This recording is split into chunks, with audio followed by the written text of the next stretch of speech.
మేమున్న ఏరియాలోని గురువారం సంత అయితే ఉంటుంది. ఇక్కడైతే వెజిటేబుల్స్ తీసుకోవడానికి వచ్చాము. వెజిటేబుల్స్ తీసుకొని వెళ్ళాక పైన వదినైతే పిలిచారు లంచ్కి, పైకి వెళ్ళామన్నమాట. ఫస్ట్ టైం మేమైతే తెలంగాణ చల్లన్నం తింటాం. రైస్ అయితే చాలా బాగుంది. అండ్ నెక్స్ట్ డే అయితే ఇక్కడ ఆన్లైన్లో ఆర్డర్ చేసామన్నమాట. వెజిటేబుల్స్ వర్క్ ఉండటం వల్ల మాకు బయటకు వెళ్ళి తెచ్చుకోవడం అవ్వలేదు. మేము సంతకి వెళ్ళినప్పుడు ఒకరోజు మాత్రమే స్టోర్ చేసుకోవడానికి వెజిటేబుల్స్ తీసుకుంటాం. ఎందుకంటే మా దగ్గర ఫ్రిడ్జ్ లేకపోయేసరికి ఎక్కువ వెజిటేబుల్స్ తీసుకోము. నెక్స్ట్ సాటర్డే అయితే నేనైతే గుడికి వెళ్ళాను అన్న వదినతో. నెక్స్ట్ ఆ రోజు ఈవినింగే మళ్ళీ మేము కోటి మార్కెట్కి వెళ్ళాము. ఇంట్లో వాళ్ళకి కొన్ని థింగ్స్ అయితే తీసుకోవాల్సింది ఉంది. ఇక్కడ కూడా నేను లల్లి ఇయర్ రింగ్స్ చేంజ్ చేద్దామని చూసాము. ప్రీవియస్గా మేము వాడిన ఇయర్ రింగ్స్ అన్నీ కూడా కొంచెం లైట్ షేడ్ వచ్చేసి న్యూగా తీసుకుందామని చెప్పి నేను ఇవి తీసుకున్నాను. అండ్ లల్లి కూడా వేరే ఇయర్ రింగ్స్ తీసుకుంది. ఇవి ఈ రెండు కలిపి మాకు 250 అయితే పడింది. కలెక్షన్ అయితే చూసాము, బట్ మాకు బాగా నచ్చింది. కానీ కొన్ని చోట్ల మాకు పల్చగా అనిపించేసరికి బట్టలు అయితే ఏం కొనుక్కోలేకపోయాం అక్కడ.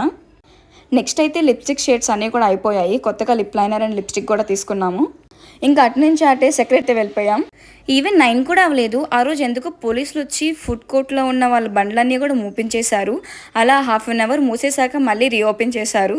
మేమైతే మంచూరియా, న్యూడిల్స్, వాఫల్స్ అన్నీ అయితే తిన్నాము. ఎందుకంటే ఇంటికి వెళ్ళి మళ్ళీ వండుకోవడం కష్టమవుతుందని ఆ రోజు అక్కడే తినేసి ఇంటికైతే వెళ్ళిపోయామన్నమాట.